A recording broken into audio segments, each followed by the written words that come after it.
Es verdad, los cristianos estamos divididos.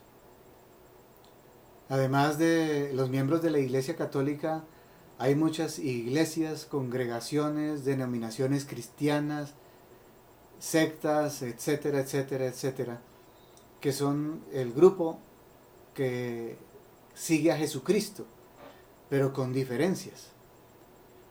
Y debemos explicarlas para que entendamos por qué ocurrieron esas divisiones entre los cristianos. En primer lugar, hablemos de la Iglesia Católica. Es el número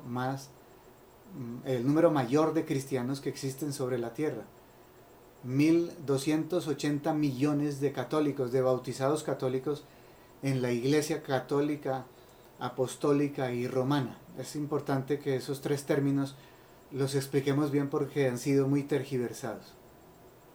La Iglesia es católica, en primer lugar, porque como su nombre lo significa, católico significa universal, está abierta a que entre cualquier tipo de persona simplemente que quiera profesar la fe, aceptar la verdad de Jesucristo y bautizarse, y hace parte de el grupo de los católicos.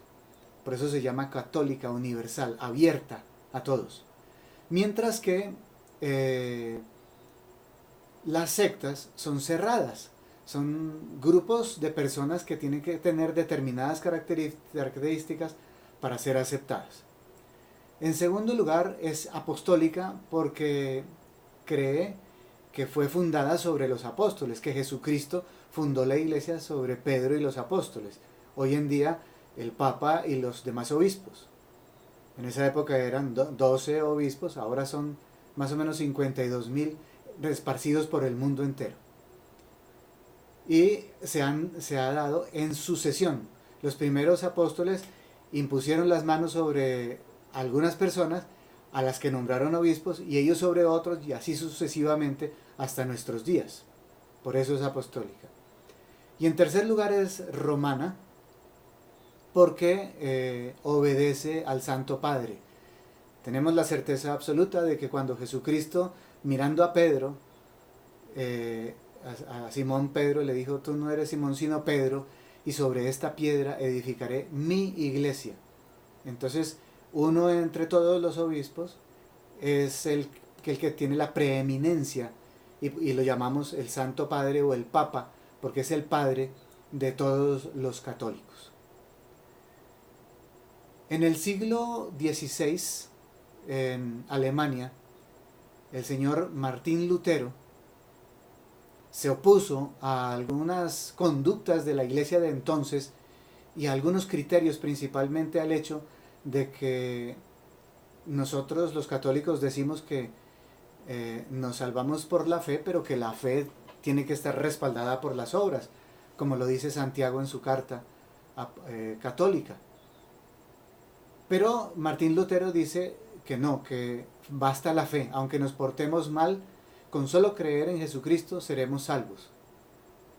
Y se dividió entonces la iglesia. Él no pretendía hacerlo, él quería hacer una reforma, la que se llama la Reforma Protestante, y muchos católicos siguieron las creencias de Martín Lutero y pulularon impresionantemente junto con los calvinistas. Este grupo se llamó los luteranistas, y siguiendo a Juan Calvino se formaron también los protestantes, que querían hacer la reforma también protestante, dirigidos por Juan Calvino, oponiéndose fervientemente a los católicos e incluso matándolos y haciendo guerras que subsisten hasta ahora, hasta pocos años en Irlanda, por ejemplo. Pues bien, los calvinistas se llamaron presbiterianos porque tienen presbíteros. Nosotros los católicos tenemos en la jerarquía eclesiástica están los obispos, los presbíteros y los diáconos. Entre los presbiterianos solamente hay presbíteros, es decir, los que llamamos nosotros sacerdotes. En ese mismo siglo, en Inglaterra, el rey Enrique VIII, que pretendía casarse con Ana Bolena, le pidió al Papa que anulara su matrimonio, que declarara nulo su matrimonio, con Catalina de Aragón, y al no obtener esa nulidad, se molestó y decidió que él dirigiría la iglesia desde su trono. Y por eso aparecieron los anglicanos episcopalianos. Se llaman anglicanos porque tuvieron su origen en Inglaterra, pero cuando pasaron a Estados Unidos, para diferenciarse de los presbiterianos, como sí tenían obispos, entonces se llamaron episcopalianos. Por eso los nombres, ¿no? Pues bien, esto es principalmente lo que ocurrió en el siglo XVI. Hacer la diferencia entre los protestantes y los anglicanos episcopalianos. De entre los protestantes han salido miles y miles y miles de sectas de una manera impresionante. Se han multiplicado las sectas y las creencias de denominaciones cristianas, comunidades eclesiales, como las queramos llamar, siempre con este tinte de ir en contra un poquito de algunos aspectos que preconiza la Iglesia Católica. No creen en la devoción a los ángeles, ni a los santos, ni a la Santísima Virgen María. Dicen solo Dios. No creen que exista, además de la Biblia, la tradición apostólica, sino solamente la Biblia como palabra de Dios. Nosotros los católicos sí defendemos ambos credos. No hay que obedecer a nadie, no hay que obedecer a la iglesia, no existe un magisterio que enseñe las verdades de la fe. Cada cual, inspirado por el Espíritu Santo, decide cómo interpreta la Biblia, etcétera, etcétera. Y por eso hay tantas denominaciones cristianas y que piensan diferente en uno u otro aspecto particular de su doctrina. Los anglicanos episcopalianos, por ejemplo, tienen la misma Biblia que tenemos nosotros, los católicos. En cambio, los protestantes, los que salieron de las huestes de los luteranos y de los calvinistas, redujeron, como lo veremos en otro video, el número de los 73 libros que hay en la Biblia, le quitaron 7 y quedaron 66 libros. Y también quitaron unas partes del libro de Daniel y de Esther, unas partes de ese libro, es decir, los libros deuterocanónicos. Después explicaremos mucho mejor este concepto. Devolviéndonos 5 siglos hacia atrás, en Oriente se presentó un problema que tiene orígenes diversos.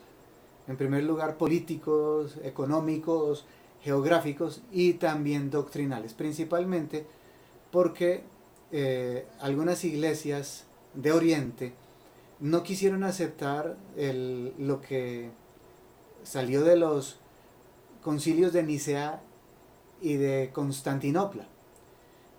El credo niceno-constantinopolitano, por eso se llama así, decía en una parte filoque procedit en latín, hablando del Espíritu Santo, porque dice que el Espíritu Santo procede del Padre y del Hijo.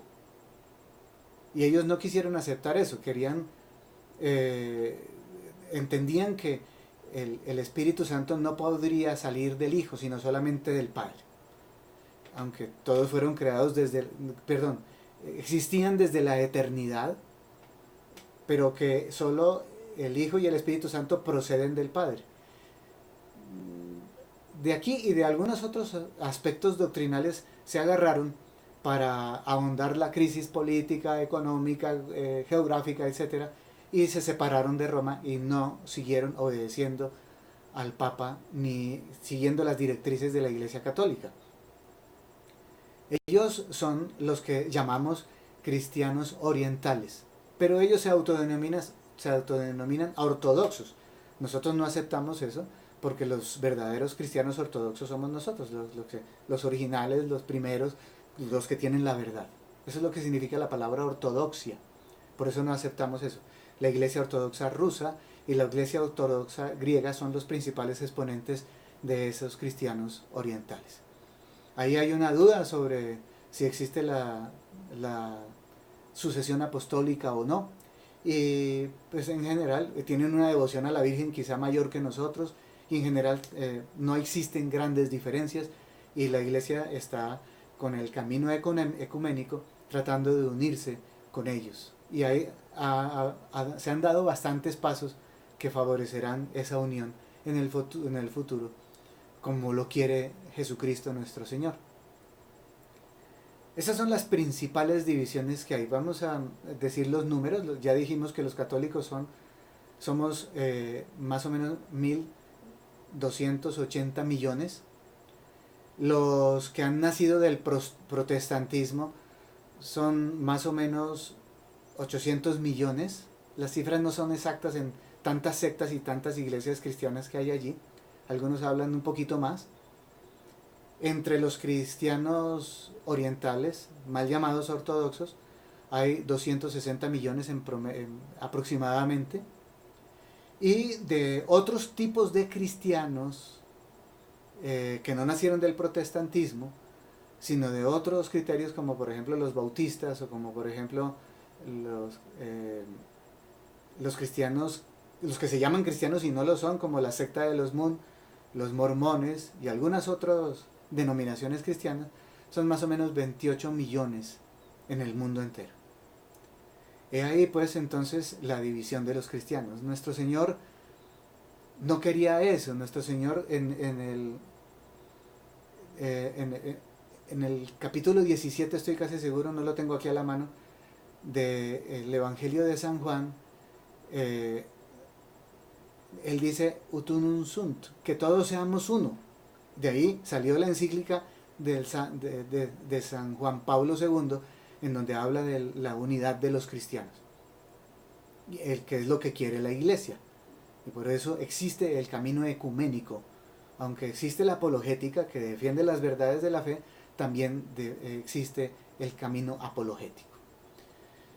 En la primera de Corintios 1, 11, 13, San Pablo dice: personas de la casa de Cloé me han hablado de que hay rivalidades entre ustedes.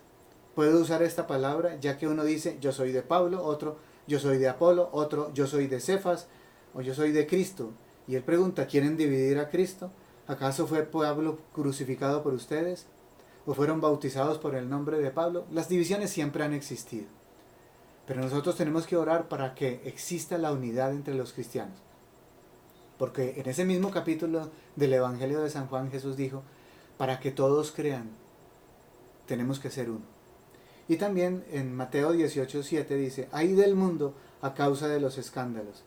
Tiene que haber escándalos, pero hay del que causa el escándalo. Y la división entre los cristianos es un escándalo. Los invito a todos a orar por la unidad de los cristianos y a propiciarla.